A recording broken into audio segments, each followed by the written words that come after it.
Hey, what's up guys? Welcome back to the Rod Shop. Today we're talking about another rod recipe, so stick around. Okay, this rod is also one of mine.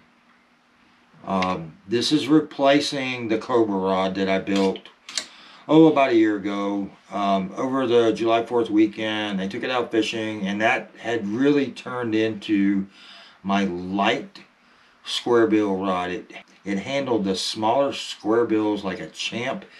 Easy to cast, pinpoint accuracy, but still have the backbone to turn a fish once you drive those hooks home.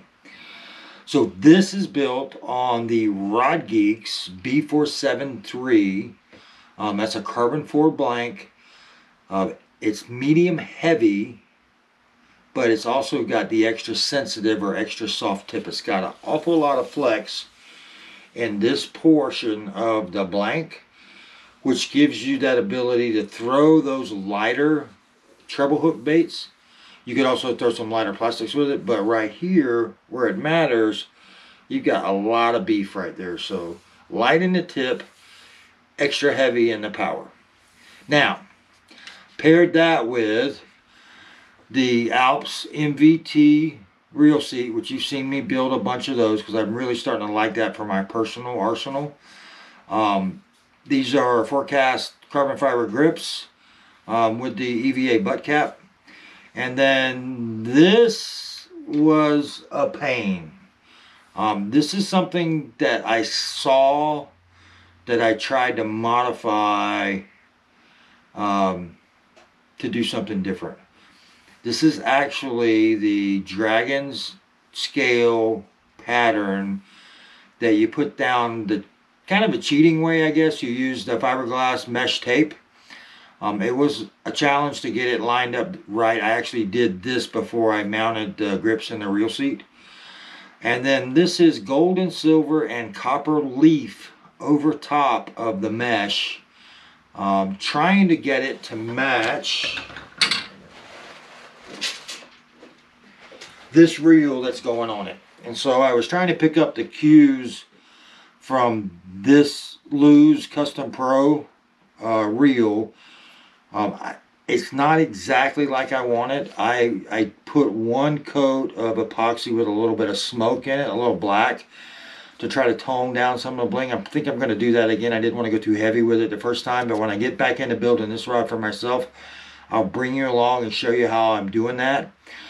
I've also had a lot of issue with bumps because this surface underneath the first coat of epoxy is very bumpy with the Dragon scale and really poor attempt at the gold slash silver slash copper leaf job I did on it.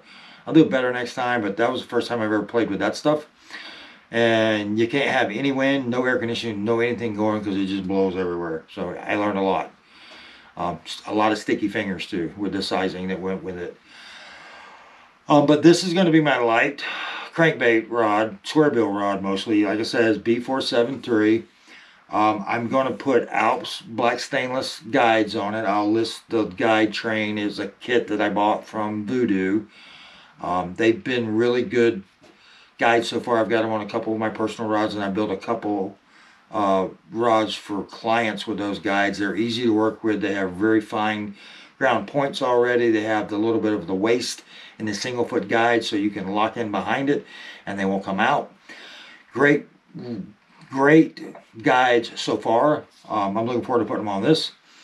But this is the second one for myself. These are going to fall way down the list, so these will come out later. The swim bait rod that I showed you in the last video, and then this little crankbait rod, they're for me, so they just hit the bottom of the list. I don't know when I'll get to them again, but when I do get back on them, I'll make sure I film it so you guys can see what's happening. So anyway, if you want to grab your components and build along with me, you're going to have a couple weeks to get this stuff together.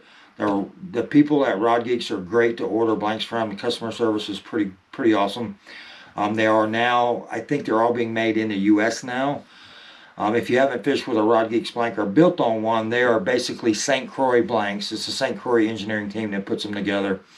They're just, I don't honestly know what the real difference is except the price. These are about half or even less than a St. Croix blank with similar powers. So I don't know what's going on with that. But they're This is basically my second favorite blank manufacturer to use.